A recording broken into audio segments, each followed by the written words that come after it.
Okay. Recorders are on. Okay, this is December the 3rd, the city commission meeting, 6:00 p.m. We have our invocation. I will give the invocation, and Commissioner Arias will lead us in Pledge of Allegiance. So if you would stand, please. Is it there at home? Let us pray. Dear Father, we come to you tonight asking for blessings and healing for our community. We've lost so many of our citizens and more that are sick.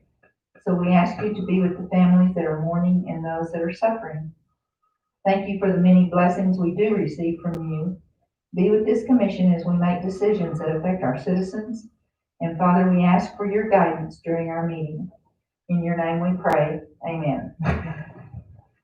I pledge allegiance to the flag of the United States of America and to the republic for which it stands, one nation under God, indivisible, with liberty and justice for all. Thank you. All right, roll call, please. Mayor Litchfield, Here. Mayor Pro Tem Duplantis, Here. Commissioner Moya, Here. Commissioner Villanueva, Here. Commissioner Arias. Here. Are there any considerations of changes or deletions to the agenda? No, Mayor. Okay. There being none, I would entertain a motion to approve the agenda as is. Madam Mayor, I'll make a motion to approve the agenda as is. Do I have a second? I'll second. Okay. I'll second. Okay, roll call. Mayor Pro Tem Duplantis, Yes. Commissioner Moya, Yep. Commissioner Villanueva, Yes. Commissioner Arias, Yes. Mayor Litchfield. Yes. Next is public comments, and I believe we do have one person that wants to speak. Citizens wanting to speak during this time must sign up or call in prior to the start of the meeting. Public comments is an opportunity for citizens to comment on non-agenda items. This is not for discussion or questions and answers. Citizens will be given 3 minutes to speak. So please join from your computer, tablet, or smartphone. And I believe our first speaker is Connie Loveland. Yes, ma'am. Good evening, Mayor, Commissioners. I just wanted to take a moment to remind everyone about the virtual cash mobs that we're doing in conjunction with the Tucumcari Chamber. We have a great lineup of businesses still to go.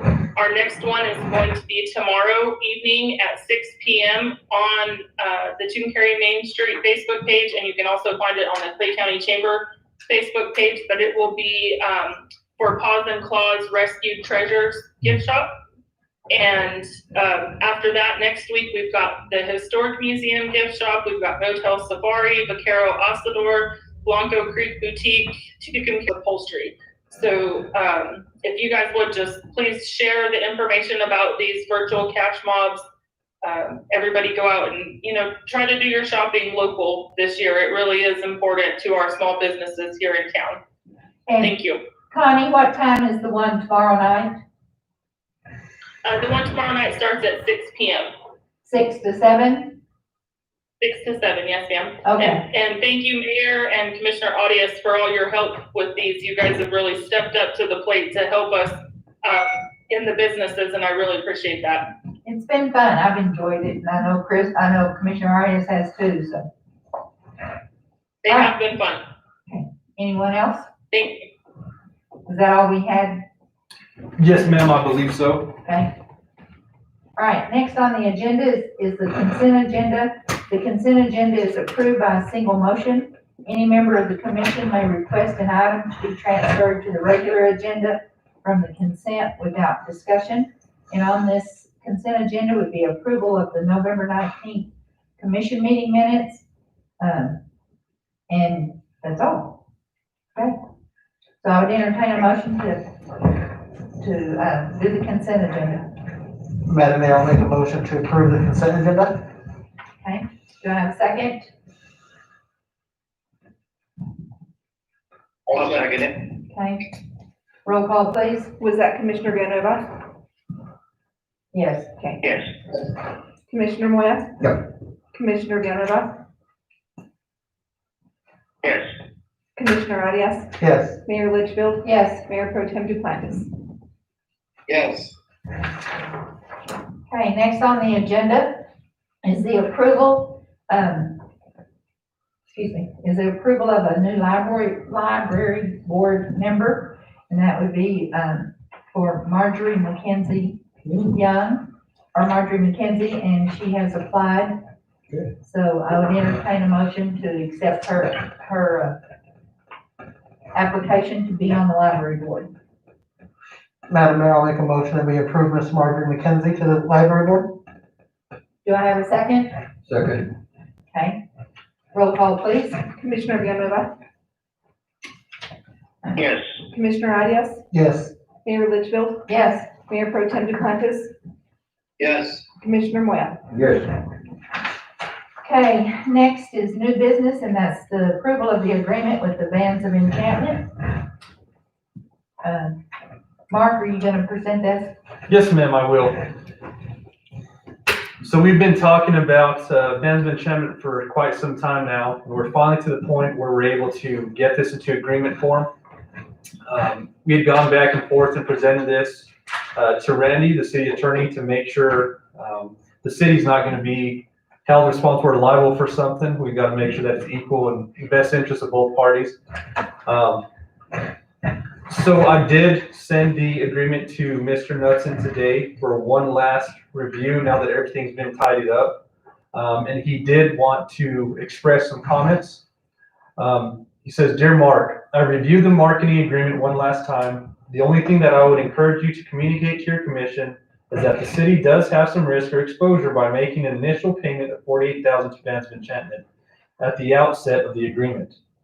This apparently can't be prevented because Bands of Enchantment has asserted that it needs this much money in order to prepare the initial work, but has agreed to accept the remainder of the money in incremental payments. However, that incremental payment only totals $12,000.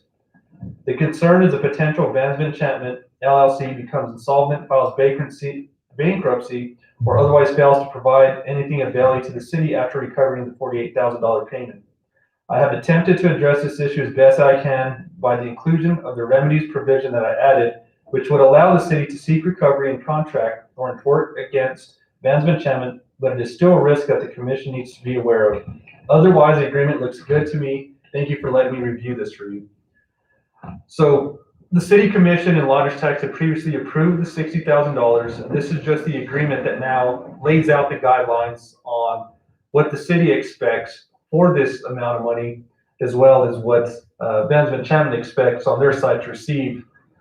And with that being said, I understand the concern, but I think since we had already approved the $60,000, $40,000 up front to get this started is not a big risk. This is something that's needed to get the filming and everything started along its way. And then it has been changed, like I said, within the contract to have those installments be attachment B, appendix B. It's on the last page behind, and it shows there that there will be 2 installments after that, $6,000 a piece. And at this time, I do have Mr. Tyson Chavez on the go-to meeting, and give him a chance to speak and let you all know exactly what that money is for. That way he could explain the reason to have that $48,000 up front. Okay. All right. Tyson, are you there? I am. Can you hear me all right? Yes. Thank you for the introduction, Mark, and thank you for your time, everyone, members of the council. Thank you, Mayor. The $48,000, or I should say the schedule really, is important for a number of reasons. The timing to meet our broadcast requirements, which means we want to be in production. In our terms, production means that we'll be starting to film the episodes there in Tucumcari in February. Exactly when in February, that's what we're kind of trying to lock in. Assuming this meeting goes to the affirmative, then we can start really heading up those dates and locking those in.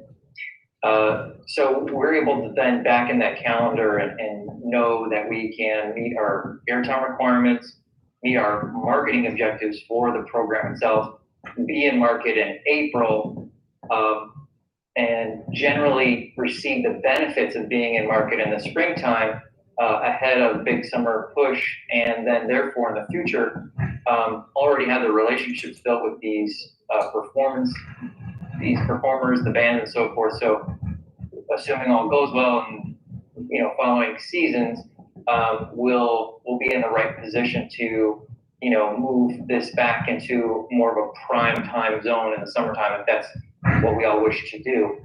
Furthermore, we also have two things to keep in mind. The overall $60,000 is just a portion of the budget in total that we do need to execute on this plan.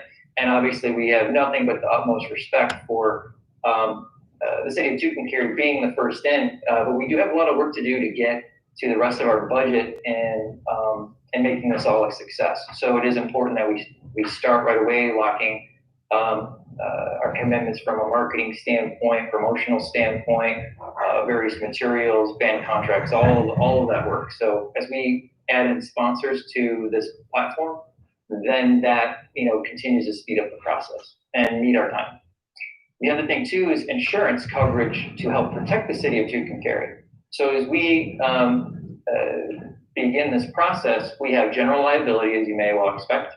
We have E&O liability to cover in the case of things that fall outside of general liability, as well as any production insurance that we also covered. So in terms of mitigating risk to your capital, those liability coverages will be in place, and certainly the city will be named insured in those instances. So I think overall it's very reasonable, and the plan that we are outlining makes sense. But certainly, if there's any other questions or concerns, that's why I'm here today to address them. Okay. Commissioner Arias, do you have any questions? No, ma'am, I do not. I'm hoping we can move forward with this, and I think it's gonna be great for our city. Commissioner Moya? Yeah, I had a couple of questions. One of the questions that I had was in reference to, actually, I thought it was gonna be $15,000 payment at a time, as I understood it when it was presented to here before the commission. I know it's 15,000 an episode, but at the same time, it was my understanding it was gonna go that way. It's not a problem, but I would like to be more informed when we do negotiation, especially if we're gonna do the lump sum 48,000. I wanted to be successful, don't get me wrong, but that was my understanding when we were discussing it here in the chamber. Commissioner Roy, at the time, go ahead, Tyson. Go ahead, Tyson. Yes, certainly. So obviously, I wasn't there and speaking to, obviously, as you all know, my father had originally presented that. And the way that we understood it, maybe this was lost in translation, so I do apologize if there was a miscommunication, that the $15,000 was the new negotiated rate per episode in terms of how we were quantifying the cost, the participation cost per episode, not necessarily the payment schedule. So I hope that at least that is understood as terms of the cost per episode has not changed. What we're doing is we're basically reallocating the total amount for the first 4 episodes to be the most effective for the rollout of the operations, essentially. Yeah, and I It doesn't understand change that part. your value position, it just changes how we're utilizing it. Yeah, and I understand that part, but when it was presented here, it appeared that it was gonna be 15,000 payment at a time. So the misleading is, the fact is that it was not clarified. So that puts put me in a little bind here, because I understand, and I think, and was one of the most, I'm one of the commissioners that feel it's a good project, but at the same time, the attorney has a good point. If for some reason you cannot deliver, then the city is out, when we almost paid what we call 75% of the project. Which is, I know it's a small amount of money, but at the same time, it's still not my money. It belongs to those who taxed it themselves to make sure these things go. I understand. I think, number one, I think in terms of always making sure that we start on the right foot and not brushing off things that may have been misinterpreted, things like that. What I could do is I can look into the cost of a bond for the $60,000. So if you would be in agreement, I'd like to keep the payment schedule as is, but I can look into the cost of a bond. So what we do in television and film is, let's say if we needed to cover the 60,000 or 100,000 or a million or whatever it is, you issue a bond against that money, and it's a separate sort of insurance type, if you will, just similar to. That would be ideal, because the problem is, that, you yeah. understand? yeah, because, And basically, in terms of any default, then you're backed. you're secured. And for that amount of money, I don't think it would be that expensive for us. I'm completely coming up with this to make sure that you understand that we have only the utmost respect and commitment for making sure we have a good working relationship. So if that is of interest to the council, then that's something that we can do as an addendum, assuming that all things being equal, that we can move forward with the contract today.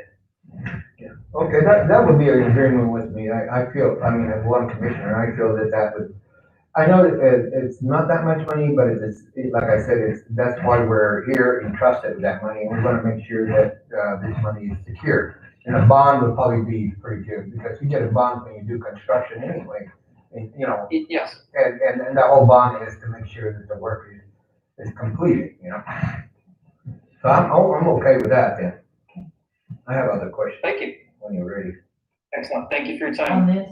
Yeah. Okay. I don't know, are we gonna go over the whole contract, or we're gonna go item by item? Well, I mean, not item by item, but can I bring it up now? Yeah, go ahead. Okay, because, another thing, and this is important to realize, like I said, I support the project very well. But when you look at the appendix and its party responsibilities and fees, if you look at it, this is something I always talk to in this commission, is that if we're gonna give $60,000, that's perfectly fine.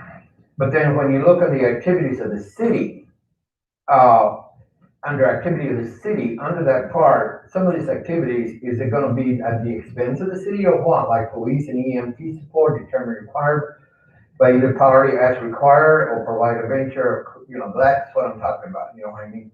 Because any time that we do utilize any personnel, anything from the city, there has to be an expense to the city, because our personnel has to be taken care of, you know what I mean? And I know that 60,000 is very small for this amount that we're looking here. What I would like to see in the near future contracts, this part has to be added on as in kind or whatever, to get a complete picture on the amount that we're contributing to certain things. Am I misreading that, or is that the way it reads? So Commissioner Roy, I think in the future, right now, I guess, we wouldn't know what that expense would be until we get to the actual event and filming. We're not sure if we're gonna have to bring in people on overtime. If it's just straight time, that's already budgeted for in our personnel budget. So it wouldn't be a potential increase in cost, but we can track it just to show exactly what we're providing in kind as well. We could get the man hours and relate that to their salary, and then put it in a spreadsheet to show this is what we're providing. Police, fire, and EMS are on the payroll and working anyhow. And for some reason we had a huge event, there's a possibility, yes, we would have to bring in officers for overtime. So there would be a cost incurred for that. But with the current, I guess, expectation that a lot of this is gonna have to be filmed underneath some COVID safe practices, I wouldn't anticipate the extra overtime and an extra incurred cost for that. And I understand that part, but the whole deal is that this is what we need to have, is a clear operational definition of what the expenses are. Sometimes, like, if we're gonna give 60,000, that's perfectly fine, I don't have no quarrel. But if you're gonna add, this should be presented before we have a contract, you know what I mean? When we negotiate it should be brought before, because we are the governing body. We are the ones liable for any penny that is utilized by this community. And so this should be brought up to us and said, listen, we want the 60,000 of cash to get us started, to get going, but at the same time, we're also requesting this type of support, side support, you know what I mean? Because anytime you put an EMT or police officer or a firefighter out of our city, that's cutting their time that could be protected our city if we have a call, you know what I mean, or whatever, So that's why I say it is it's very clear to understand what the cost is overall and not allow supporting type of cost to be kind of hidden in the contract. Does that make sense? And I understand it's an innocent thing that happens, but at the same time, we're in a very tight budget and everything else going on. Commissioner, I agree with that, but I don't think anything was meant in a way to be misleading. This is something that's been talked about for some time, and we are in the negotiation process. Nothing's set in stone, so this is still a portion where we could negotiate. That's why it's presented to the commission tonight to get your feedback. And also, these concerns could have been addressed earlier in the week. The agenda packet did go out with this contract for you to review, and we could have brought those concerns outside of the public meeting. That way we could have actually gone back and forth and discussed this with the other party. But I don't think it was meant in any way to be misleading. No, and I'm not saying that, but I'm saying this is what I find constantly in contracts that we award.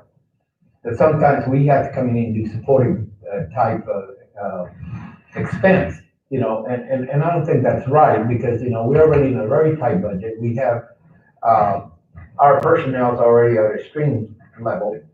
And I don't have no corners with it. I just like to be upfront of it before we start to negotiate for things in the near future, you know what I mean? Because there's 60,000 and then it's almost like I said, like the economic person, we've given in kind and then we give them all kinds of other in-kind stuff. And that doesn't give a clear picture of what the money we're spending in. And that's not good accounting practice.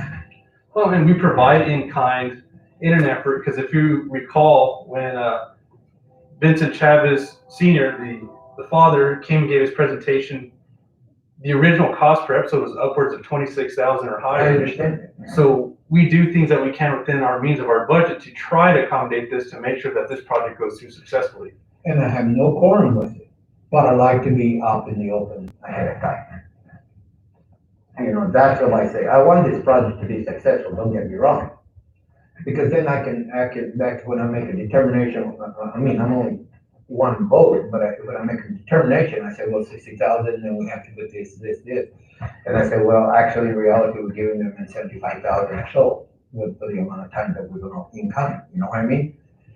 Yeah, 60,000 is cash, but then we have the other additional expense that I'd like to be able to be aware of. Okay, that's all I have to say, but it's nothing negative. It's just the fact is, this is the way to do business and business that we have to be upfront with the public. So did you have any other questions on the? I had some of the questions, but I think Randy had answered it on the 48,000, because I did feel at that point that was a little too much of one lump sum, and especially with the fact that I was under the impression it was 15. But that's okay, and I want this contract to go where I want it. Hopefully this will be a good promotional thing, and I have no corners, so I want to be up and open about it. Thank you. All right, Commissioner Villanueva, do you have any questions? Yeah, no, ma'am, but I agree with Ralph Moya on that, that's about it, Mayor. Okay, Mayor Pro Tem Duplantis, you have any questions? I have none, Mayor. Okay. All right. So, what do we call for a vote on this now? Yes, ma'am. Okay. So I would entertain a motion to accept, let me find my page here. To accept the agreement with the bands of enchantment. I would entertain a motion. Madam Mayor, I'll make a motion that we approve the agreement with Bands of Enchantment. Do I have a second? I'll second. Okay, roll call please. Commissioner Arias, Yes. Mayor Litchfield, Yes. Mayor Pro Tem Duplantis, Yes. Commissioner Moya. Yes, I said, I understand on this contract, I read it, but this will be for the 4 production Right. series that we have. If we were to go any further, we would have to renegotiate contract, is that correct? Yes, sir, that's Yes. correct. Okay, that's okay, because I saw some stuff in the contract that it would be different, but I want this to go forward, so I will vote yes. Thank you. Commissioner Villanueva, Yes. Okay. Next on the agenda is the city manager's report. Thank you, Mayor. So I'm very happy to announce that the city of Tucumcari and Quay County will be issuing checks this week for the CARES Act funding for small businesses. Yay. We were approved by DFA over the holiday, And I really like to thank the county and Richard Primrose for their help.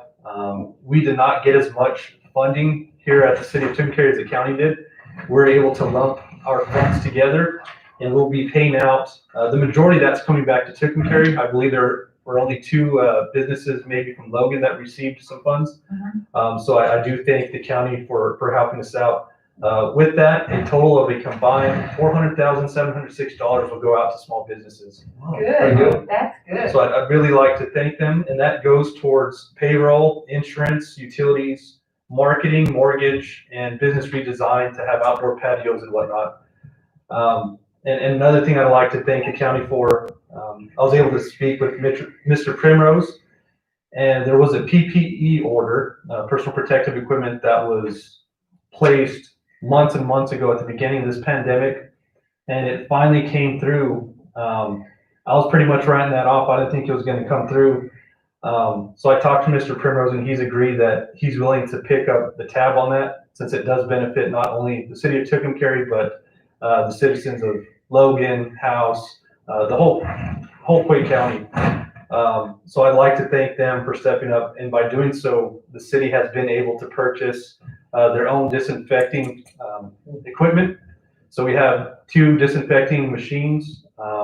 Prior to the meeting a couple of days ago, we were able to come spray within the commission chambers as well as throughout City Hall. Previously, when we had an exposure or a possible positive case within the city, we were borrowing the county's machine. So now we have 2 for ourselves. Good. And it's great to have that, especially with numbers on the rise. So I do give my hat. I'd like to really thank the county for partnering with us and stepping up and helping us out during this time. Without them, it wouldn't have been possible to get as much accomplished. And that is all I have for my report. Okay, next on the agenda is items from the commissioners. We'll start with Mayor Pro Tem Duplantis tonight. First, I want to congratulate or thank Ms. McKenzie for putting in an application to be on the library board. It's always nice to see when citizens step up and kind of help us out there. I had a call this week from an individual about seeing some, I guess, vagrants or people staying in some of the abandoned houses, and it looks to be like they're starting fires to keep warm. I don't want to give the address over the line, but because it's the person's address was across the street. I'd like to drop that off. If there's any way we can start seeing if it's not already happening, the police department kind of start checking some of these abandoned homes, because as we all know, we've had several of them go up in flames. Also, I've had some people ask about the Christmas lights.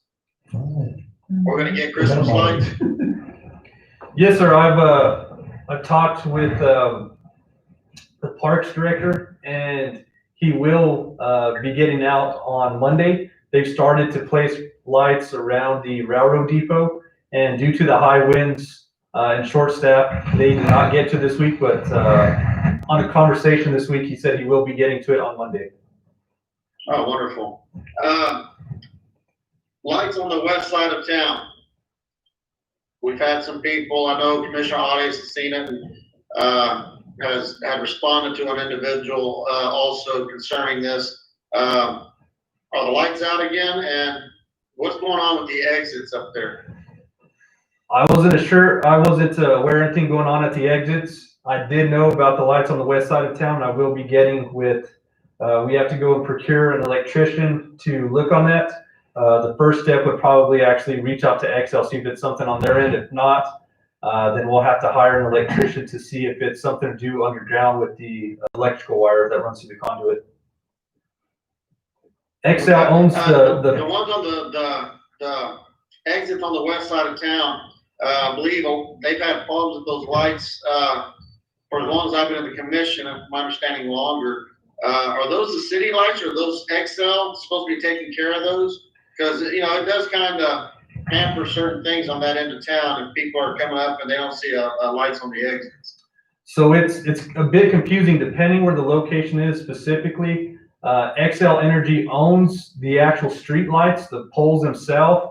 The city's responsible for the conduit and the electrical wiring. And if it's off the interstate, it's potentially NMDOT's. I know there had been concerns at the exits previously. To my knowledge, a year or two ago, those had been corrected and fixed, so it's possible that something else has occurred, but they were working at one point. I thought they had gotten them up at one point, but I wasn't sure. On this COVID-19 going around, it's had a lot of people trapped indoors and stuff. Something I haven't seen brought out too much in the papers, and I think it should be acknowledged. Since March of last year, we've had 11 suicides in the county.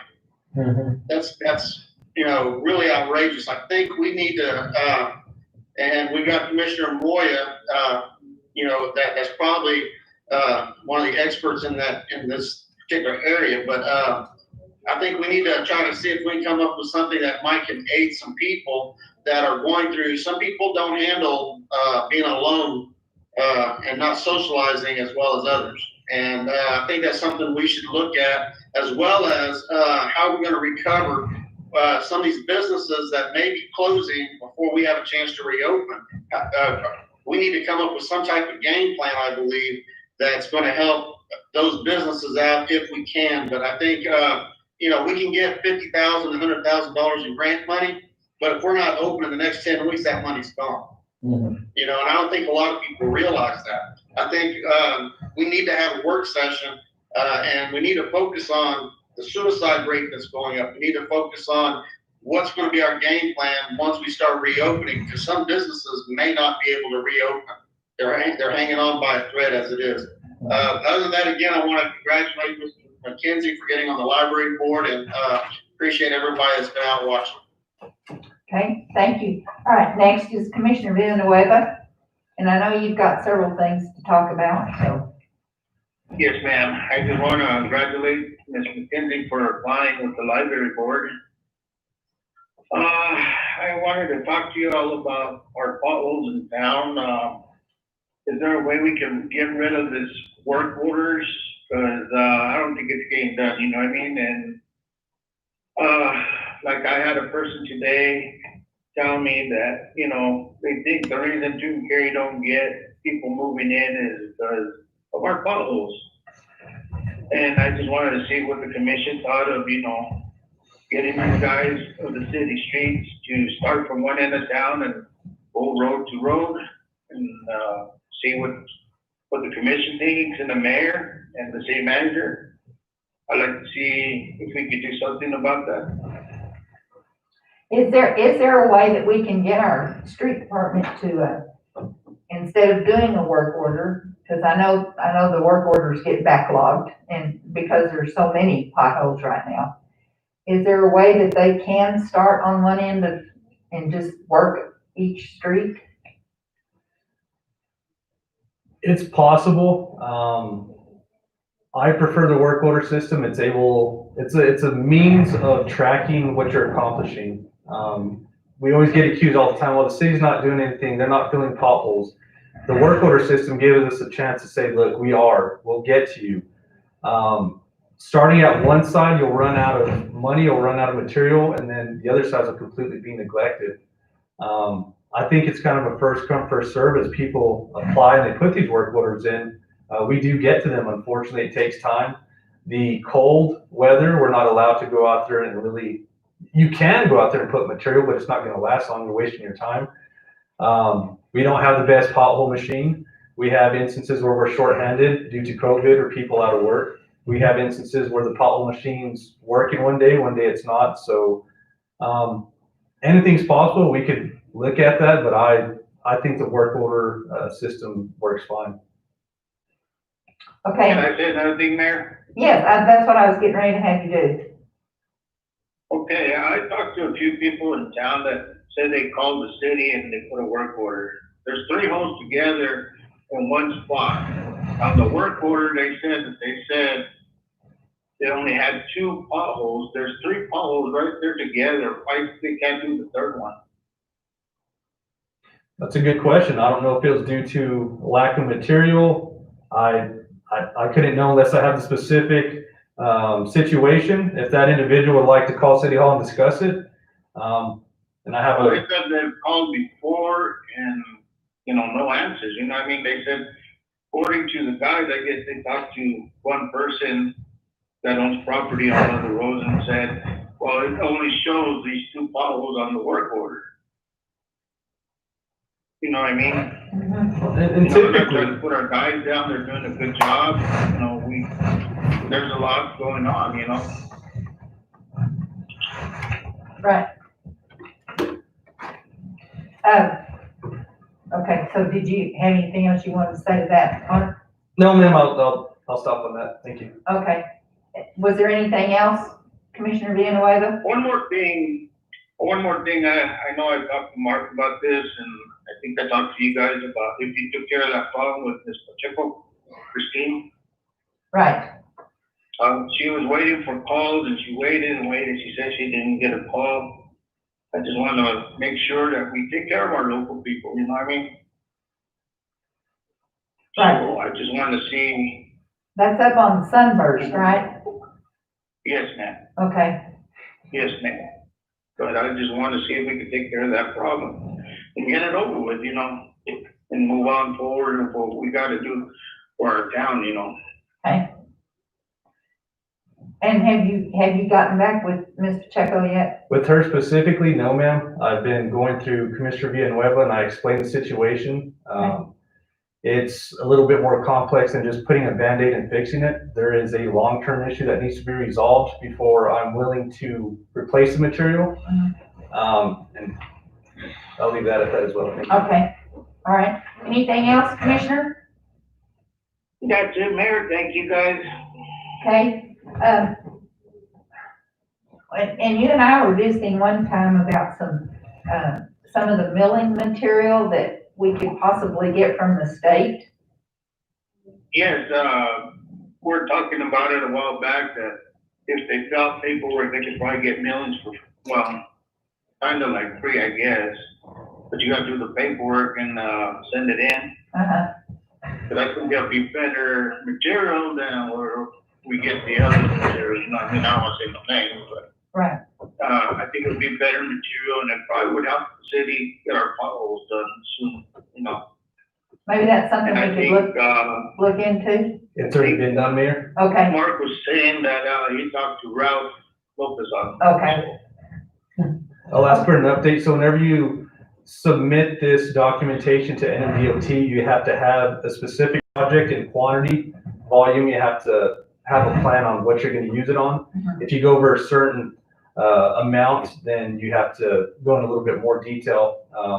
But it has been forwarded up to Mr. Lopez. I know we had the holiday and he had taken some personal time off, but I will follow up with him. But that has been relayed to Mr. Lopez. Okay, thank you, because that sounded like a good thing. All right, Commissioner Moya? Yeah, I got a couple of things. One, I want to thank Ms. McKenzie for serving on the library board, but is she aware that she has to read every book in there? She probably already has, if I know Marjorie. She's a beautiful person and Right. she's an excellent addition to the library board. You know, I had an interesting thing that it's not that big of a deal, but it's a very concerning to me, and that is the fact is that I had a niece that passed away, but during the time that I was visiting several times her at her home, she has one of these things called a scanner, I guess they call them. Mhm. Yeah. One of the things that I heard over the scanner a lot, and it really brings a concern to me, and that was why are the police department being constantly called to the truck stops, like Love and the Flying J to move trucks out of private property, or because they're illegal parked or whatever. Those are private properties. I noticed that they both had them on both of the truck stops out here on Mountain Road. That's a lot of timing. I mean, I heard several times they were called over there to somebody parked in the wrong area, they want to move, they want this, they want that. If that's the case, they should have their own security people doing that. We shouldn't be pulling our resources over there to providing private security over there. You know what I'm saying? Yes, sir. And you look at, because I've been reviewing the police budget and it's very thin and you don't have that many officers to be allowing them to be private security for other people. Just calling the police officer just to go have a truck move, or calling the police officer because somebody bumped into another truck in a private parking area. maybe they need a security system out there to help them out, you know what I'm saying? We shouldn't be pulling our officers over there constantly when we have a whole community we have to protect here, you know? And then the other thing I heard on the scanner was the two Family Dollar and General Dollar, they constantly call those police officers. Something about doing a check. What's a check? You go in and check in the store or what? You know, or, You know, and then the other thing is they call constantly for wanting to get somebody, tell somebody not to come to the stores and stuff like that. I forgot the name of code. Issue the trespass order? It's not a task force, it's it's a trespass, but the other one is not to allow them to come in or something like that. You know, these things should be handled by a private security. We should not pull our resources to as many, I can understand once in a while, but a constant thing, you know what I mean? This is, I heard it on that scanner several times, maybe 10 times on one of the stores here in less than a week that was over there. Providing home care, you know what I'm saying? Commissioner Arias used to work at one of the dollar stores, so maybe he can tell us why they do Yeah, that. but they call them police officers, they should be That's right. private security, go ahead. Right. Yes, sir. They are being utilized as a private security force in that aspect. They suspect a shoplifter, and so they're wanting the police presence there to kind of deter it, or they're issuing a no trespass order. Yeah, and those things are not, they should do their own trespass order, it's a private enterprise. We should not be providing security services for any of those. Both the truck stop and this takes a lot of time out of our police officers. And here we are, we have a skeleton crew, to be honest with you, because our budgets are very tight, you know, and we need to really kind of make sure that we utilize our resources in the best interest that we can. Let me ask you another question. If a person is kind of new in the community and they wind up with COVID, another one thing I have, COVID, and they don't have enough sick leave, how do we handle that? So I haven't had an issue with that so far. Are you talking about a city employee? Yeah, city employee. So city employees are covered underneath the COVID leave. I don't know the technical federal term for it, but they are allowed 80 hours. So there's no reason why they should not be covered.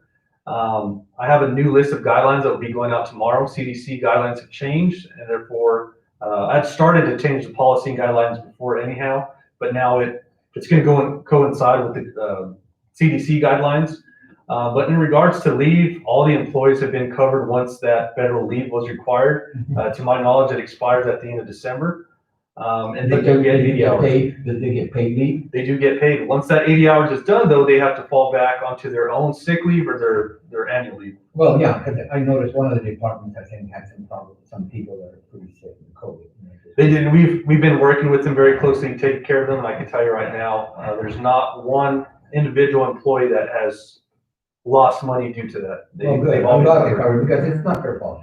And let's get real, they're up in the front with whether it be the policeman who's having to handle domestic violence, and when people are just, when you have to arrest them or whatever you have to do, regardless whether you have a mask or not, and they don't have the screaming in your face, all this, and then you have the water department having to go everywhere, shut off water and deal with people in other departments. So, this is a high risk now with this illness that is going around. So that's one of my concerns that I have.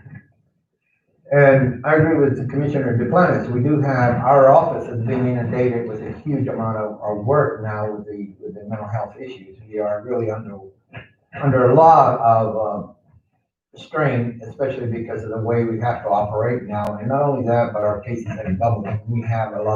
We have 6 clinics, which we are very, and we have the crisis line, which is our own private crisis line for our people, but we're really swamped under. And one of the hardest things that we have in the public community that we have the most difficulty in is a lot of the mentally ill people not getting the proper mental health services in this community. And a lot of it has to do with the fact is the way the law is written is really hard, and sometimes they're incarcerated and they don't get the psychiatric medication that they need, and I think it's really put a big strain on a lot of the community, because they might be whole in the correction department, but they are not seen by that specialized person, because these people have a specialized health care, which is the mental part aspect. We do have a lot of people that I mean, I'll tell you, that house on Third Street, what is the MR's or Emmer's? I mean, they have no windows because all the homeless kind of stay there all the time, you know what I mean? The windows are blown out, because I mean, you see them go in the afternoon at night. Some of them are in jail now, so you haven't seen them. But, you know, it's just that we want to provide a good service because everybody has the right to a good, comfortable life and also to be stable and healthy. And for some reason or other, we're not meeting that obligation. I know the mental health laws are strict. One of the fact is, we don't want, and they all came this way because before you would be institutionalized for any reason, a lot of people who don't want to take care of their parents or people with handicap, who sent them out to the insane hospital. By 1968, the Mental Health Act came into effect where it became, where you couldn't violate that civil right of that person. But now we're at the other side of the spectrum and we have to bring it back where we can at least be able to provide some kind of care so that actually not only the regular public, but the mental health people can receive the help they need. Actually, placing a person in some of the psychotropic medication because of dysfunction in their mental health aspects can actually allow that person to go into what we call the mental health being remission, to allow them to be able to function and do well in the community and less of a difficulty. I have a camera at my buildings and I see some of these people 3, 4 in the morning, with all kinds of stuff going on. You know, one's trying to start a fire, the other one doing some interesting things, and another one walking with an axe, you know. So all this are something that eventually we're gonna have to address somehow. And that's all I have. Commissioner Arias? Thank you, Mayor. Thank you, Ms. McKenzie, for your willingness to serve our community. It's greatly appreciated. Commissioner, Mayor Pro Tem Duplantis, thank you so much for bringing up those topics there. The rash of suicides in our community, they're reaching pandemic levels in themselves. And so for those who are listening who might be struggling with those kinds of thoughts, just know that you're not alone. We are a community who loves you and we're here for you. And hopefully we can together we can find the help. Sorry, that just.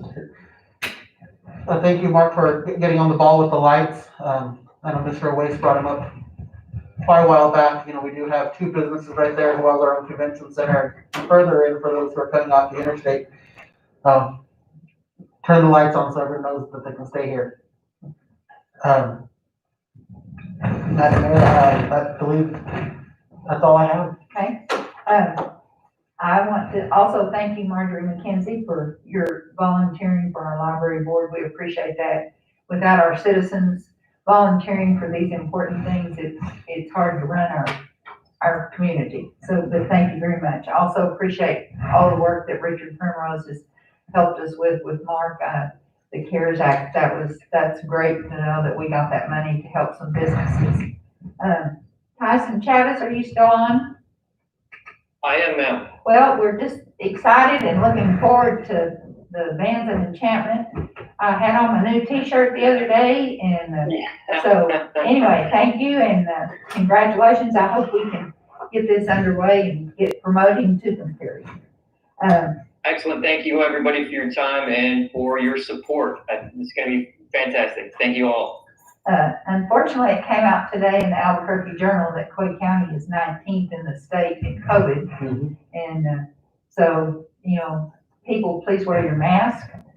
Please wash your hands a lot. I know that sounds like a teacher talking, but, you know, you got to keep your hands clean. Avoid large crowds. Stay 6 feet apart. Stay healthy. Stay home. Don't get out and run around any more than you have to. So anyway, we want to keep Tucumcari safe. We don't want to be 19th in the state for COVID. So I know we had 3 new cases yesterday. So we are on a surge. So please take care of yourself and do know that you do have the support. We've lost a lot of people in the last couple of weeks, not only to COVID, but to cancer and some other things. So, you know, right now we are a community in mourning. So let's take care of each other. So I would now entertain a motion to adjourn. Madam Mayor, I'll make a motion to adjourn. Do I have a second? I'll second it. Thought maybe everybody wanted to stay for the rest of the evening. Roll call, please. Mayor Litchfield, Yes. Mayor Pro Tem Duplantis, Yes. Commissioner Moya, Yes. Commissioner Villanueva, Yes. Commissioner Arias. Yes.